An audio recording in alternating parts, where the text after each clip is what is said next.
Result का है season और ऐसे में रिजल्ट निकल के आए हैं IEX के। आई एम वेरी श्योर कि बहुत सारे लोगों ने इस कंपनी का नाम सुना है, अदरवाइज कई बार हमने भी इसके ऊपर डिटेल वीडियोस पोस्ट किए हुए हैं।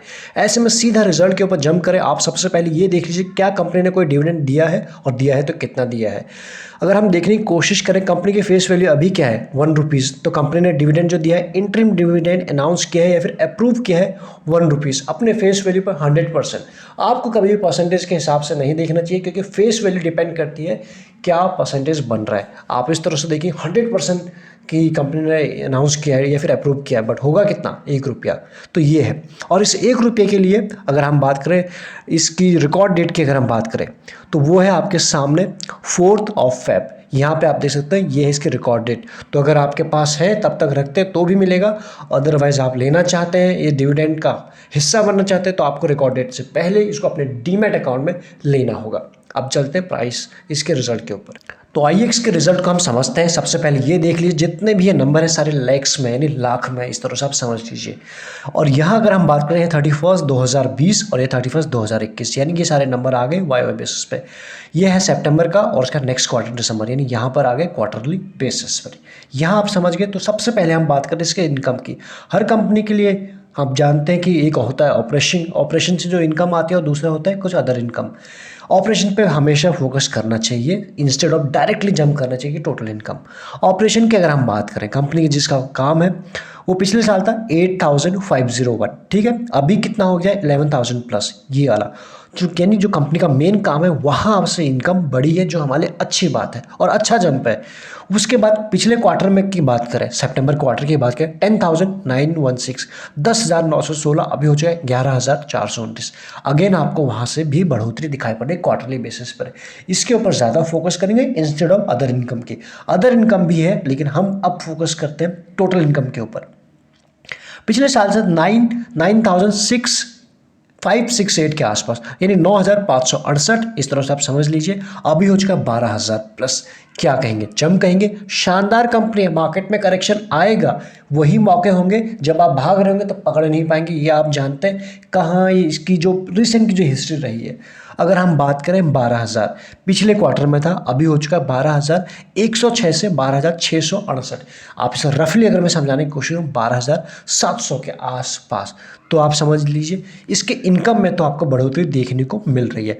अब इस इनकम में कुछ खर्चे होंगे, कुछ टैक्सेस होंगे, तो ये है इनके खर्चे। और खर्चे देने के बाद हम पहुँचे यहाँ पर, यानी कि सीधा यहाँ क्या क्या चेंज हुआ है। पिछले साल होता 1,000 यानी 1,700 के आसपास के खर्चे थे, अभी हो चुके हैं 2,000 प्लस। कई सारे रीज़न आप जानते हैं खर्चे बढ़ने के, जिस तरह से एज ऑफ नाउ का माहौल बना है बिजनेस करने का। इन्फ्लेशन की बात करें, बाकी सारी चीज़ों के ऊपर भी बात करें तो ऐसे में खर्चे बढ़े हैं, लेकिन इतना नहीं कि सोचने पे बहुत ज़्यादा मजबूर करता है। इसी चीज़ को अगर हम यहाँ देखें, आप यहाँ देख सकते हैं पिछले क्वार्टर में कितना था, 1797 के आसपास था। अभी वहाँ से भी दोनों पैरामीटर पे क्वार्टरली एंड ईयरली बेसिस पे थोड़े खर्चे बढ़े हैं, लेकिन बहुत ज़्यादा नहीं। हमें देखना है इन खर्चों का इम्पैक्ट इनकम के ऊपर कितना पड़ा है आफ्टर टैक्सेस। लेकिन आफ्टर टैक्स का हम जब करें 5th पॉइंट के ऊपर फोकस करते हैं जिसका नाम है प्रॉफिट बिफोर टैक्स। प्रॉफिट कितना हुआ, अभी टैक्स देना बचा है, वहाँ पे हम देख लेते हैं। तो पिछले साल यहाँ पे आप देख पाएंगे 7,828 था, अभी कितना है 10,600 के आसपास। जंप है, यस आप कहेंगे अच्छा जंप है। इसी चीज़ को पिछले क्वार्टर में 10,309 से 10,600 हो चुका है, तो यहाँ पे वापस आपको जंप देखने को मिल रही है। These are good numbers for us. अब बात करते हैं कंपनी को खर्च, कंपनी ने दिया टैक्सेस, अभी हमने देखा था प्रॉफिट के टैक्स के साथ। अब बात करते हैं यहाँ पर, ये रहा आपका 7th पॉइंट जिसे हम बोलेंगे प्रॉफिट फॉर द पीरियड। इसमें हमने टैक्सेस अगर हटाए तो 6,000 था, अभी हो चुका 7,990। अच्छा जंप है जिसे आप कहेंगे शुद्ध मुनाफा। और उसके बाद अगर हम बात करें पिछले क्वार्टर से 7,800 प्लस था, अभी होगा 7,900। तो पिछले क्वार्टर से भी बढ़ोतरी है और देखा जाए ईयरली बेसिस पे ज़्यादा बढ़ोतरी आपको दिख रही है। तो ऐसे में नंबर्स तो अच्छे हैं, अच्छा करेक्ट हुआ आज के दिन भी अगर देखने की कोशिश करें तो इसके बाद EPS के ऊपर आप बात कर लेते हैं। EPS के साथ क्या हुआ है। फेस वैल्यू तो कंपनी की 1 है, ये आप जानते हैं। तो डाइल्यूटेड के ऊपर फोकस करते हैं। पिछले साल था 0.69, ठीक। उसके बाद अभी हो चुका है 0.89, वहाँ से बढ़ा है, बढ़ना चाहिए, हमारे लिए अच्छी बात है। और 0.87 से 0.89 यहाँ पे क्वार्टरली बेसिस पर ज़्यादा जंप नहीं है, वो हमने नंबर्स में भी देखे। फिर चाहे हम यहाँ बात करें या कहीं और, जो ऊपर के पैरामीटर थे, आप जो इस वीडियो को देखेंगे चाहे तो आराम से पॉज करके देखेगा, लेकिन ईयरली बेसिस पर आपको अच्छा जंप देखने को मिल रहा है। ऐसे में अब हम अपना व्यू बता दें, नंबर्स अच्छे हैं, अच्छी कंपनी है, अच्छे फंडामेंटल बेसिस पे है, अच्छे प्राइस के आसपास अभी भी मिल रही है।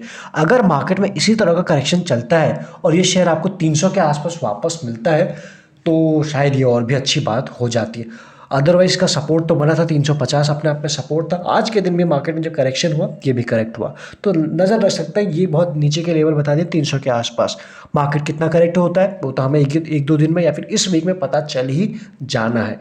इसलिए कई सारी चीज़ें हमने इसमें कवर करने की कोशिश की। बाकी आपको नंबर कैसे लगे वो आप हमें बता सकते हैं। सारे important links, detail, private channel का प्रोसेस, टेलीग्राम का लिंक, सब कुछ आपको डिस्क्रिप्शन में मिल जाएंगे। लगे यूजफुल तो आप उसे ज्वाइन कर सकते हैं। Thank you so much.